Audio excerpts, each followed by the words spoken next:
Hi friends, welcome back to my channel. మనం ఇంతకుముందు వీడియోలో కీబోర్డ్లో లాంగ్వేజ్ ఎలా చేంజ్ చేయాలో చూసాం. కానీ మనము లాంగ్వేజ్ అనేది ఎలా ట్రాన్స్లేట్ చేసి వాడుకోవాలో చూడలేదు. నేను ఇప్పుడు ఈ షార్ట్ వీడియోలో మీకు ఎలా ట్రాన్స్లేట్ చేయాలో చెప్తాను. ఒకసారి మీ ఫోన్లో కీబోర్డ్ అనేది ఓపెన్ చేసుకోండి.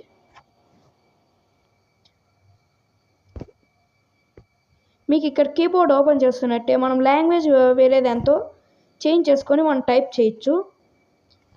ఎగ్జాంపుల్కి ఇక్కడ చూడండి, నేను అని టైప్ చేస్తే మనకి ఇక్కడ తెలుగులో ఆప్షన్స్ కనబడతాయి. దాన్ని క్లిక్ చేసి నేను అని చేసుకుంటాం. అలా కాకుండా మనం ఎలా ట్రాన్స్లేట్ చేయడం అంటే ఇంగ్లీష్లో మనం ఇక్కడ హౌ ఆర్ యూ అని టైప్ చేస్తే అక్కడ ఎలా ఉన్నావు అని పడ్డం, అలాగా దాన్ని ఎలా ట్రాన్స్లేట్ చేసి వాడుకోవాలో ఇప్పుడు చూద్దాము.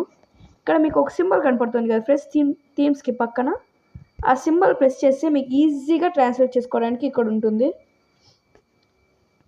మీరు ఇక్కడ ఇంగ్లీష్లో టైప్ చేస్తే మీకు ఇక్కడ తెలుగులో టైప్ అవుతుంది. మీరు లేకపోతే అక్కడ క్లిక్ చేసుకొని మీరు ఈజీగా చేంజ్ చేసుకోవచ్చు ఫ్రెండ్స్ మీకు కావాల్సిన లాంగ్వేజ్లోకి. ఇప్పుడు ఫర్ ఎగ్జాంపుల్ ఇప్పుడు నేను చెప్పిన ఎగ్జాంపుల్ని ఇక్కడ టైప్ చేస్తాం. How are you. చూడండి ఫ్రెండ్స్, అక్కడ మీరు ఎలా ఉన్నారు అని పడింది. ఈ రకంగా మనము చేంజ్ చేసుకోవచ్చు friends. And another example, English to Hindi translate చేద్దాం.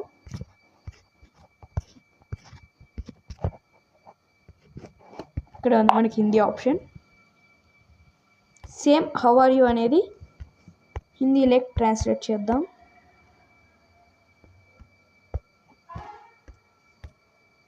చూడండి ఫ్రెండ్స్, అప్ కైసే హై. ఈ రకంగా మనము ఏ లాంగ్వేజ్లోకైనా మీకు ఇక్కడ ఉంటుంది ఆప్షన్, కాబట్టి మీరు ఏ లాంగ్వేజ్లో అయినా చేంజ్ చేసుకోవచ్చు ఫ్రెండ్స్.